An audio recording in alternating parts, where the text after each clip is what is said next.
കമ്മ്യൂണിസ്റ്റുകാരൻ ഒരിക്കലും ഒരു വ്യക്തിപൂജാവാദിയല്ല. ഞാൻ എൻ്റെ കഴിവുകൊണ്ടാണ് ഈ കാര്യങ്ങളൊക്കെ ചെയ്യുന്നതെന്ന് തെറ്റിദ്ധരിച്ചാൽ അപകടത്തിനാണ്. ബാർക്കോഴ കേസ് ഞാൻ അവസാനം അടിവാങ്ങിച്ചത് ആ കേസിലാണ്. ആ സമരം നടക്കുമ്പോൾ ഒരു പോലീസുകാരൻ വന്ന് എൻ്റെ മുട്ടിനോടൊരു അടിയടിച്ചപ്പോൾ ആ പോലീസുകാരനെ ഞാൻ പഠിപ്പിച്ചിട്ടുള്ളതാണ്. അയാൾ ആദ്യം അടിച്ചിട്ടാണ് നോക്കണത്. അപ്പോൾ എന്നെ നോക്കിയപ്പോൾ എന്നെയാണ്. ഒരു കമ്മ്യൂണിസ്റ്റുകാരൻ എങ്ങനെയെങ്കിലും BJP നേതാവിനെ കാണാൻ പോകുമോ? VS അച്യുതാനന്ദൻ ഈ പാർട്ടിയിൽ പലപ്പോഴും പ്രതിപക്ഷ നേതാവായിരുന്ന കാലഘട്ടത്തിൽ പാർട്ടി ചർച്ച ചെയ്യാതെ പല കാര്യങ്ങളും സ്വന്തമായി തന്നെ ജനകീയ പ്രശ്നങ്ങളൊക്കെ ഇടപെട്ടു. അതൊക്കെയാണ് ഒരു ഘട്ടത്തിൽ പാർട്ടിക്ക് പോലും വിയോജിപ്പുണ്ടാവുന്നത്. അത് VS മാത്രമല്ല, AKG അങ്ങനെയാണ്. AKG ഒരു വഴിക്ക് പോകുമ്പോൾ ഒരു പ്രശ്നം കണ്ടാൽ അവിടെ ഇറങ്ങും. അപ്പോൾ പാർട്ടി കമ്മിറ്റി കൂടട്ടെ, തീരുമാനം എടുക്കട്ടെ എന്ന് ആലോചിക്കില്ല. അവിടെ ഇരുന്നാൽ അപ്പോൾ ഉദാഹരണം പറഞ്ഞാൽ ഈ പൂജപ്പുര താമസിക്കുന്ന കാലത്ത് അദ്ദേഹത്തിൻ്റെ വീട്ടിൽ ദിവസവും പണിക്ക് വരുന്ന ഒരു സ്ത്രീയുണ്ട്, AKG. AKG. ഞാൻ അനുഭവം പറയുകയാണ്. അപ്പോൾ ഞാനൊരു ദിവസം AKG കാണാൻ രാവിലെ വീട്ടിൽ ചെല്ലുമ്പോൾ ഈ സ്ത്രീയെ കരഞ്ഞുകൊണ്ട് വരുന്നു. കാരണം അവരുടെ മകനെ പോലീസ് പിടിച്ചുകൊണ്ടുപോയി. അപ്പോൾ AKG ആരെയും വിളിച്ചില്ല. AKG നേരെ വണ്ടിയെടുത്ത് പോലീസ് സ്റ്റേഷനിൽ പോയിപ്പോൾ ചോദിച്ചു, ഇയാളെന്തിനാണ് പിടിച്ചതെന്ന് ചോദിച്ചു. അപ്പോൾ അവിടുത്തെ ഏതോ പ്രമാണിയുടെ എന്തോ കാര്യത്തിൽ ഇടപെട്ടു എന്ന് പറഞ്ഞിട്ടാണ് ഇയാളെ പിടിച്ചുകൊണ്ട് പോയത്. അപ്പോൾ ഒരു കേസുമില്ല, ഒരു കാര്യവുമില്ല. അതാണ് AKG. അപ്പോൾ ചോദിച്ചാൽ അവിടുത്തെ പാർട്ടി ഘടകമുണ്ട്, ആ ഘടകത്തിനോട് ചോദിച്ചോ, ആ ഘടകം തീരുമാനിച്ചോ, അങ്ങനെയൊന്നും ഇല്ല. കാരണം കയ്യേറ്റമോ അഴിമതിയോ എവിടെ കണ്ടാലും അവിടെ VS ഇടപെടും. കാരണം കോവളത്ത് ഒരു ഹോട്ടലുകാർ പുറമ്പോക്ക് അവിടെ കൈകയറി. ആ പുറമ്പോക്ക് കൈകയറി എന്ന് പറഞ്ഞിട്ട് അവിടുത്തെ സാക്കൾ VSനോട് വിളിച്ചു പറഞ്ഞു. അവിടെ ചെന്നു. അവിടെ ഇരുന്നിട്ടാണ് വിജയകുമാറാണെന്ന് പാർട്ടി സെക്രട്ടറി, ജില്ലാ സെക്രട്ടറി എന്നെയും നാഗപ്പനെയൊക്കെ വിളിച്ചു.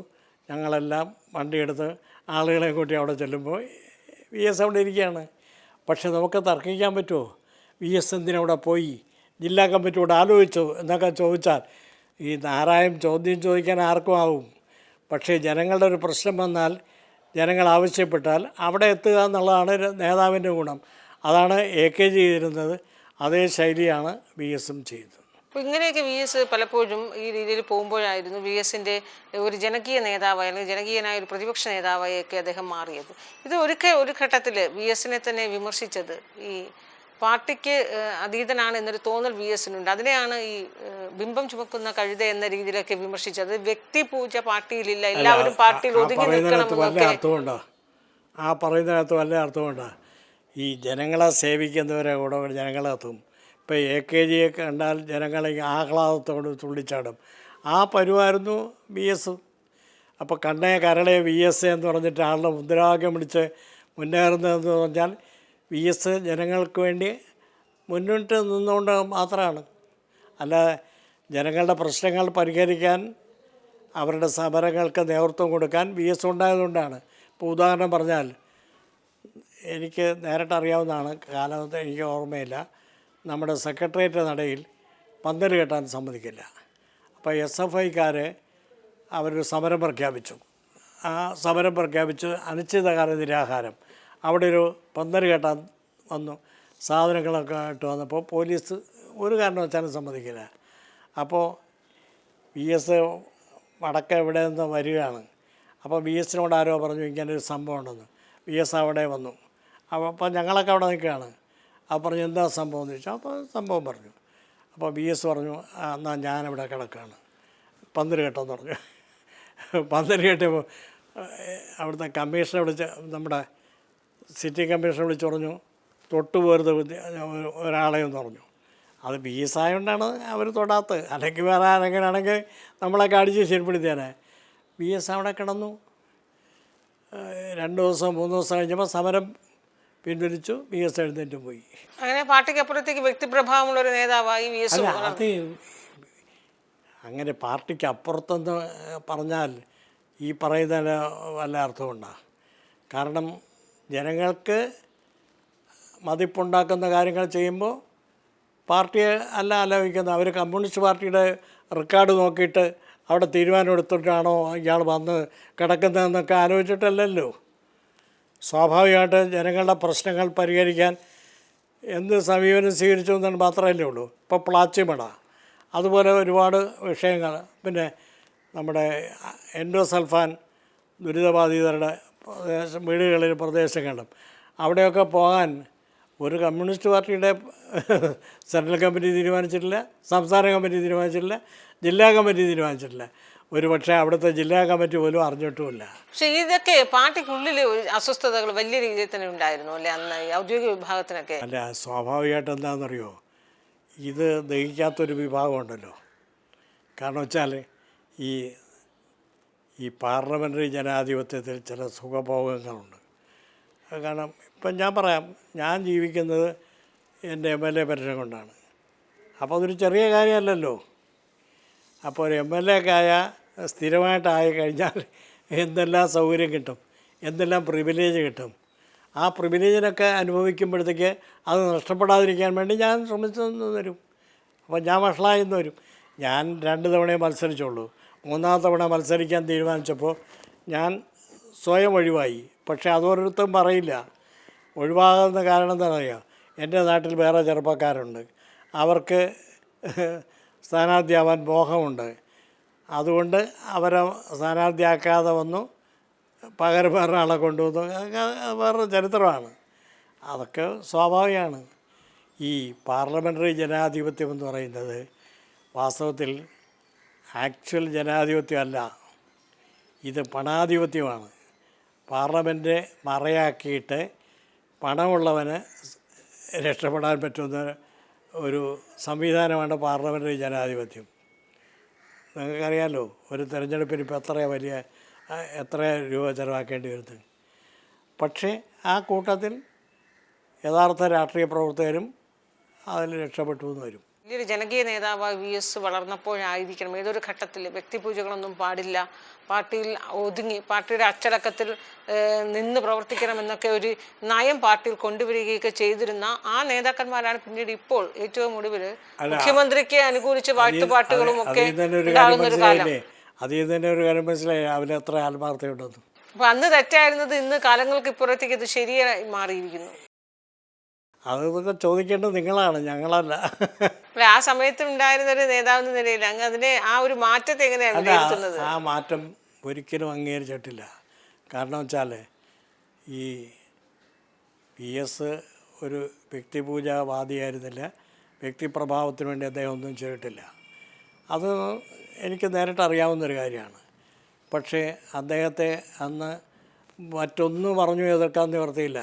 ജനങ്ങളിങ്ങനെ തടിച്ചുകൂടുകയും ജനങ്ങളിങ്ങനെ ആരാധിക്കുകയും ചെയ്യുമ്പോൾ അദ്ദേഹം വ്യക്തിപൂജ വളർത്തുകയാണെന്ന് ഒരു ആക്ഷേപം പറഞ്ഞാൽ കുറച്ചൊക്കെ കേൾക്കുമല്ലോ.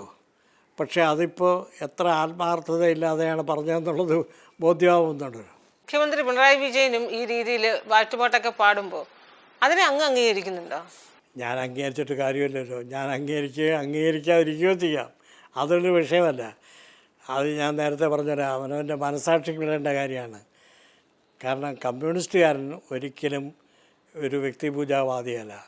ഞാൻ എൻ്റെ കഴിവുകൊണ്ടാണ് ഈ കാര്യങ്ങളൊക്കെ ചെയ്യുന്നതെന്ന് തെറ്റിദ്ധരിച്ചാൽ അപകടം അതിനാണ്.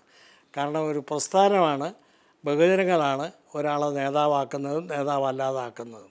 ഈ ഓരോ തെരഞ്ഞെടുപ്പ് സമയത്തും അത് മുന്നിൽ കണ്ടുകൊണ്ട് ഭൂരിപക്ഷ പ്രീണനവും ന്യൂനപക്ഷ പ്രീണനവും ഒക്കെ എടുക്കുന്നത് അതൊക്കെ ഒരു സ്വാഭാവികം തന്നെയാണ് പറയുന്നത്. അല്ല, കാരണം തിരഞ്ഞെടുപ്പിൽ മത്സരിച്ചാൽ ജയിക്കണമല്ലോ.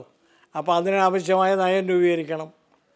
10 വോട്ട് കൂടുതൽ കിട്ടാൻ എന്താണ് മാർഗമെന്ന് നോക്കിയാൽ അത് ചെയ്യും. അത് പാർലമെൻ്ററി ജനാധിപത്യത്തിൻ്റെ ഒരു ഭാഗമാണ്. അത് പരമ ലക്ഷ്യമാണ് എന്ന് ഞാൻ വിശ്വസിക്കുന്നില്ല. എനിക്ക് പാർലമെൻ്ററി ജനാധിപത്യത്തെക്കുറിച്ച് തന്നെ വലിയ ആദരവില്ല. കാരണം ഞാൻ നേരത്തെ പറഞ്ഞല്ലോ, പാർലമെൻ്ററി ജനാധിപത്യം പൊള്ളയാണ്. കാരണം കുറുക്കനും കോഴിക്കും ഒരു ന്യായം പറയുന്നതാണ് പാർലമെൻ്ററി ജനാധിപത്യം, ഇല്ലേ? എല്ലാവരുടെയും ക്ഷേമമല്ലേ, എല്ലാവരുടെയും ക്ഷേമം എങ്ങനെയാണ് നോക്കാൻ പറ്റുക? അപ്പോൾ ഒരു അധ്വാനിക്കുന്ന ജനങ്ങളുടെ ക്ഷേമം നോക്കാനും മറ്റു കാര്യങ്ങൾക്കുമാണ് കമ്മ്യൂണിസ്റ്റ് പാർട്ടി. അപ്പോൾ ആ കമ്മ്യൂണിസ്റ്റ് പാർട്ടിക്ക് ഒരു പാർലമെൻ്ററി ജനാധിപത്യ സംവിധാനത്തിൽ പങ്കെടുക്കുമ്പോൾ ചില വിട്ടുവീഴ്ചകൾ ചെയ്യേണ്ടി വരും. ആ വിട്ടുവീഴ്ച അവന് ഒരു പരിധിയുണ്ട്. ആ പരിധി ലംഘിച്ച് വെറും ആരോ പറഞ്ഞ പോലെ പണ്ട് ബസവണ്ണയുടെ ഒരു പാർട്ടി ക്ലാസ് ഉണ്ടായിരുന്നു. ആ പാർട്ടി ക്ലാസ്സിൽ അദ്ദേഹം പറഞ്ഞൊരു ഉദാഹരണമുണ്ട്. ഒരു മങ്കിയെ ട്രെയിൻ ചെയ്തിട്ട് മങ്കികളെല്ലാം മനുഷ്യരാക്കാൻ വേണ്ടി ആ മങ്കികളെ കൂട്ടത്തിൽ വിട്ടു. അപ്പോൾ അവസാനം വന്നപ്പോൾ ഈ മങ്കിയെ അവരോട് ചേർത്തു. ആ പരുവത്തിലാണ് പാർലമെൻ്ററി ജനാധിപത്യത്തിൽ ചില കമ്മ്യൂണിസ്റ്റുകാർ ഇടപെട്ടപ്പോൾ അവർ പാർലമെൻറ്റിലെ ഏറ്റവും വലിയ പാർലമെൻ്ററി വാദികളായി മാറി എന്നുള്ളതാണ് ഇപ്പോഴത്തെ ഒരു അവസ്ഥ. അക്കാലത്ത് വി ആർ കൃഷ്ണയ്യരും അതുപോലുള്ള പ്രഗത്ഭരെയാണ് ഇടതു സ്വതന്ത്രനായി തെരഞ്ഞെടുപ്പിൽ മത്സരിപ്പിച്ചത് CPM. വർഷങ്ങൾക്കിപ്പുറം കെ ടി ജലീൽ, PV അൻവറിനെ പോലുള്ളവരെയൊക്കെ ഇടതു സ്വതന്ത്രരായി മത്സരിപ്പിച്ചു. അത് മനസ്സിലാക്കേണ്ട ഒരു കാര്യം അത്രയേ ഉള്ളൂ. അന്ന് EMSഉം AKG ഒക്കെ ജീവിച്ചിരിക്കുമ്പോഴാണ്. അന്ന് അത് അവരില്ല, അവർക്ക് മുൻകൈയില്ല. ഇപ്പോൾ ഉള്ള ആളുകളാണ്. അവർക്ക് ജയിക്കാൻ പറ്റുന്ന ആളുകളെ ആരെ വേണോ കൊണ്ടുവരും. ഇപ്പം ഞാൻ ചോട്ടെ, ഈ ബാർക്കോഴ കേസ് ഞാൻ അവസാനം അടി വാങ്ങിച്ചത് ആ കേസിലാണ്. ബാർക്കോഴ കേസിനെതിരായിട്ട് നമ്മുടെ നിയമസഭാ വളയിൽ എന്നൊരു സമരം ഉണ്ടായിരുന്നല്ലോ. ആ സമരം നടക്കുമ്പോൾ ഞാൻ നമ്മുടെ സുഭാഷ് ചന്ദ്രബോസിൻ്റെ പ്രതിമയുടെ താഴെ നിൽക്കായിരുന്നു. ഒരു പോലീസുകാരൻ വന്ന് എൻ്റെ മുട്ടിനോടൊരു അടിയടിച്ചു. അടിയടിച്ചപ്പോൾ ആ പോലീസുകാരനെ ഞാൻ പഠിപ്പിച്ചിട്ടുള്ളതാണ്. അയാളിപ്പോൾ മരിച്ചു. ഒരു SI ആണ്, ഇപ്പോൾ SI ആയിട്ട് മരിച്ചു. എൻ്റെ നാട്ടുകാരനാണ്. അപ്പോൾ പറഞ്ഞു, സാറേ ഇവിടെ നിൽക്കരുത്, ഇവിടെ നിന്ന് എല്ലാവർക്കും നല്ല കൊടുക്കുമെന്ന് പറഞ്ഞു. അപ്പോൾ അയാൾ തന്നെ കൂട്ടിക്കൊണ്ടുപോയി എൻ്റെ കാറിൽ കൊണ്ട് ഇരുത്തിയിട്ട് ഡ്രൈവറെ കൊണ്ട് ഓടിക്കാൻ പറഞ്ഞു. അതിൻ്റെ ഒരു 6 മാസം കഴിയുന്നില്ല, മാണിയുടെ മകൻ മുന്നണിയായി. അതൊക്കെയല്ലേ അവസ്ഥ. അതാണ് പാർലമെൻ്ററി ജനാധിപത്യം. എന്നാൽ പോലീസുകാരനെ അറിയാമായിരുന്നു, ആളെ മനസ്സിലാക്കി തന്നെയാണോ? ഞാൻ എൻ്റെ നാട്ടിലുള്ള എൻ്റെ സുഹൃത്തായ ഒരു കമ്മ്യൂണിസ്റ്റുകാരൻ്റെ മകനാണ്. അവന് കഴിഞ്ഞ ആഴ്ചയാണ് മരിച്ചത്. ഞാൻ അവിടെ പോയിരുന്നു. അയാൾ ആദ്യം അടിച്ചിട്ടാണ് നോക്കണത്. അപ്പോൾ എന്നെ നോക്കിയപ്പോൾ എൻ്റെയാണ്. അപ്പോൾ അയാൾ അടി നടത്തിയിട്ട് പോലീസുകാരോട് പറഞ്ഞ് പിരിഞ്ഞു പോകണം, എൻ്റെ അധ്യാപകനാണെന്ന് പറഞ്ഞു. എന്നെ കൊണ്ടുവന്ന് കാറ് കയറ്റി, ഞാൻ മറ്റേ സ്റ്റുഡൻറ്റ് സെൻ്ററിനകത്ത് കാർ ഇട്ടിരിക്കുകയായിരുന്നു. ആ കാറ് കയറി ഞാൻ പോരും ചെയ്തു. 2015 2015. അപ്പം ഞാൻ ചോദിക്കട്ടെ, എൻ്റെ സ്ഥാനത്ത് വേറൊരാളാണെങ്കിൽ എങ്ങനെയാണ് ഈ പാർട്ടിയെ കാണുന്നത്? ഈ ബാർക്കോഴ എന്ന് പറഞ്ഞത് 2 ദിവസം കൊണ്ട് ഇല്ലാതാവുന്നതല്ലല്ലോ. അല്ലെങ്കിൽ ആ ബാർക്കോഴ കേസ് തെറ്റായിരുന്നു എന്ന് പറയാം. കെ മാണിയുടെ മകൻ ഇന്നിപ്പോൾ ജോസ് കെ മാണി മുന്നണിയുടെ ഭാഗമാണ്. അതെ, മുന്നണിയുടെ ഭാഗമല്ല, മന്ത്രിസഭയിലും അംഗമാണ്. അതെ, അയാളെ പാർട്ടിക്കാരനുണ്ടല്ലോ മുന്നണി. അതെ, റോഷി അഗസ്റ്റിൻ അല്ലേ, മന്ത്രിസഭയിലെ അംഗമാണല്ലോ. ആരോട് പറയാനാ? അന്ന് PV അൻവറിനെ ഈ ഇടത് മുന്നണി സ്ഥാനാർത്ഥിയായി, ഇടത് സ്വതന്ത്രനായി PV അൻവറിനെ മത്സരിപ്പിക്കാൻ തീരുമാനിച്ചപ്പോൾ തന്നെയും പാർട്ടിയുടെ പ്രാദേശിക ഘടകത്തിൽ നിന്ന് പരസ്യമായി തന്നെ എതിർപ്പുകളുണ്ടായിരുന്നു. ആ എതിർപ്പുകളൊക്കെ അവഗണിച്ചുകൊണ്ടാണ് അത്തരത്തിലുള്ള തീരുമാനം. പറയട്ടെ, ഈ മോന്തായം വളഞ്ഞാൽ കഴുക്കോർ മുഴുവൻ വളയുമെന്ന് പറയില്ലേ. അപ്പോൾ മോന്തായം വളഞ്ഞത് PV അൻവറല്ല, അതിനേക്കാൾ മോശപ്പെട്ട ഒരാളായാലും അവിടെ സ്വതന്ത്രനായി വന്നു എന്ന് വരും. ഇനിയിപ്പോൾ വരാൻ പോകുന്ന ആളെക്കുറിച്ചൊക്കെ പറയാൻ പറ്റുമോ നമുക്ക്? അയാളെ എതിർക്കാൻ വരുന്ന ആൾ PV അൻവർ എന്ന് പാർട്ടിക്കുള്ളിൽ നിന്നുകൊണ്ടാണ് പാർട്ടിക്കുള്ളിലെ പല കാര്യങ്ങളും മുഖ്യമന്ത്രിക്കെതിരെ, മുന്നണിക്കുള്ളിൽ നിന്നുകൊണ്ടാണ് അന്ന് മുഖ്യമന്ത്രിക്കെതിരെയും മുഖ്യമന്ത്രിയുടെ ഏറ്റവും വിശ്വസ്തനും മുഖ്യമന്ത്രിയെ താൻ എന്ന പിതാവിനെ പോലെ കാണുന്ന വ്യക്തിയാണെന്നൊക്കെ പറഞ്ഞ നേതാവാണ്. ചെറിയാൻ ഫിലിപ്പാരായിരുന്നു. ചെറിയാൻ ഫിലിപ്പിനെ അറിയാമല്ലോ. കമ്മ്യൂണിസ്റ്റുകാരെ ഇത്രയും നഖശികാന്ത എതിർത്ത EMSൻ്റെ ഇന്ത്യൻ സ്വാതന്ത്ര്യ സമരം പരസ്യമായി നമ്മുടെ രക്തസാക്ഷി മണ്ഡപത്തിൽ ചുട്ടുകരിച്ച അയാളായിരുന്നു പിണറായിയുടെ സ്ഥാനാർത്ഥി. ഞാൻ അതിൻ്റെ ചുമതലയെടുത്ത് വർക്ക് ചെയ്ത ആളാണ്. പേര് ഇവിടെ വട്ടിയൂർക്കാവിൽ. അത് വിയോജിപ്പുണ്ടായിരുന്നു അല്ലേ?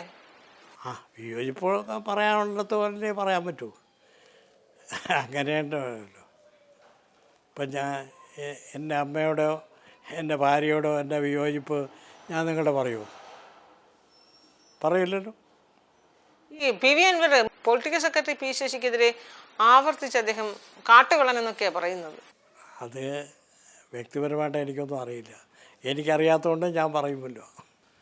ഈ ആരോടെന്നൊക്കെ പറയുന്നത് വ്യക്തിപരമായിട്ട് അറിയാമെങ്കിലല്ലേ പറയാൻ പറ്റൂ. ഞാൻ വ്യക്തിപരമായിട്ട് എനിക്ക് ആരോടും ആക്ഷേപമില്ല. നയപരമായിട്ടാണ് പ്രശ്നം. കമ്മ്യൂണിസത്തിൽ നിന്ന് വ്യതിചലിക്കുമ്പോൾ അവർ കമ്മ്യൂണിസത്തിന് എതിരാണെന്ന് പറയും, വ്യതിചലിച്ചു എന്ന് പറയും. EPA പോലുള്ളൊരു മുതിർന്ന നേതാവ് പ്രകാശ് ജാവ്ദേക്കറെ കൂടിക്കാഴ്ച നടത്തൂ എന്ന് പറയുമ്പോൾ അത് എങ്ങനെയാണ് അതിനെ നമുക്ക് വിലയിരുത്താനാകുന്നത്? ഇതൊക്കെ തന്നെയാണോ CPM-ലെ കമ്മ്യൂണിസ്റ്റ് പാർട്ടിയുടെയൊക്കെ അപചയം എന്ന് പറയുന്നത്? അത് കമ്മ്യൂണിസ്റ്റ് പാർട്ടി ആയാലല്ലേ പ്രശ്നമുള്ളൂ. ഇപ്പോൾ അത് കമ്മ്യൂണിസ്റ്റ് പാർട്ടി അല്ല എന്നാണോ എന്ന് പറയുന്നത്? എന്തെന്ന് ഞാൻ പറഞ്ഞില്ല. കമ്മ്യൂണിസ്റ്റ് പാർട്ടി അതിൻ്റെ നയപരമായ കാര്യങ്ങളാണെങ്കിൽ ഇതൊന്നും ചെയ്യില്ല. ഒരു കമ്മ്യൂണിസ്റ്റുകാരൻ എങ്ങനെയെങ്കിലും BJP നേതാവിനെ കാണാൻ പോകുമോ? ഇപ്പോൾ എനിക്ക് ഒരുപാട് പരിചയക്കാരുണ്ട്. BJP-ക്കാരും നേതാക്കന്മാരൊക്കെ പരിചയക്കാരാണ്. പക്ഷേ അതുകൊണ്ട് ഒരിക്കലും ഞാൻ രാഷ്ട്രീയമായി BJP-ക്കാരൻ്റെ അടുത്ത് പോവില്ല, ഉറപ്പാണ്. കാരണം എനിക്ക് പാർട്ടി മെമ്പർഷിപ്പില്ല, പദവിയില്ല, കാര്യങ്ങളില്ല. എങ്കിൽ പോലും ഞാനൊരു BJP-ക്കാരൻ്റെ അടുത്ത് അങ്ങനെ പോവില്ല. കാരണം എനിക്ക് BJP-യുമായിട്ട് യാതൊരു യോജിപ്പുമില്ല. ഇപ്പം ഞാൻ പറയാം, നമ്മുടെ തിരുവനന്തപുരം MP ആയിരുന്ന ഒരാളുണ്ടല്ലോ, O രാജഗോപാൽ. അദ്ദേഹം എനിക്ക് വളരെ ബഹുമാന്യനാണ്. കാരണം എന്നോട് വളരെ വാത്സല്യമാണ് വർഷങ്ങൾക്ക് മുമ്പ്. പക്ഷേ ഒരിക്കൽ പോലും രാഷ്ട്രീയം ഞങ്ങൾ അങ്ങോട്ടും ഇങ്ങോട്ടും പറഞ്ഞിട്ടില്ല. അത് സ്വാഭാവികമല്ലേ. ഒരാളുടെ വ്യക്തിപരമായി ബഹുമാനിക്കുന്നതും അയാളുടെ രാഷ്ട്രീയമായി ചങ്ങാത്തം കൂടുന്നതും രണ്ടാണ്. CPI ഇപ്പോൾ എങ്ങനെയാണ് അങ്ങ് വിലയിരുത്തുന്നത്? CPI പാർട്ടികളിലെ തിരുത്തൽവാദികളാണല്ലോ CPI ഇപ്പോഴും മുന്നണിക്കുള്ളിൽ എന്ന് നിങ്ങൾ പറഞ്ഞാൽ മതിയോ? ഞാൻ തിരുത്തൽവാദി എന്നൊന്നും ഞാൻ പറയില്ല. പക്ഷെ അവർ നല്ല കമ്മ്യൂണിസ്റ്റുകാരുണ്ടെന്നുള്ളത് എനിക്കറിയും. ഇപ്പോഴും ഉണ്ടോ നല്ല കമ്മ്യൂണിസ്റ്റുകാരൊക്കെ? പിന്നെ തീർച്ചയായും കുറേ ചെറുപ്പക്കാരുണ്ട്, നല്ല മിടുക്കന്മാരായ ആളുകളുണ്ട്. പക്ഷേ ആ പാർട്ടി അവൻ്റെ അടിസ്ഥാനപരമായ കാര്യങ്ങൾ എനിക്ക് യോജിപ്പില്ല. അവരുടെ ദേശീയ ജനാധിപത്യ മുന്നണി എന്ന സങ്കല്പത്തിനോട് എനിക്കതൊരു യോജിപ്പില്ല. അത് വേറെ വിഷയം. CPM-ൽ അങ്ങൊരു നല്ല ചെറുപ്പക്കാർ അല്ലെങ്കിൽ അങ്ങനെ ഭാവിയുള്ള ഒരു തലമുറ എന്ന് പറയുന്നത് അങ്ങ് ആരെയാണ് കാണുന്നത്? അത് അങ്ങനെയൊന്നും പറയാൻ പറ്റില്ലല്ലോ. ഒരുപാട് ഗുണങ്ങളുള്ള ചെറുപ്പക്കാരുണ്ട്. പക്ഷേ അങ്ങനെയൊന്ന് മാർക്കിട്ട് ഒരാളെ തീരുമാനിക്കാൻ ഞാനിപ്പോൾ തയ്യാറല്ല. ഇത്രയും സമയം വാക്കും മറുവാക്കുമായി സഹകരിച്ചത് ശരി.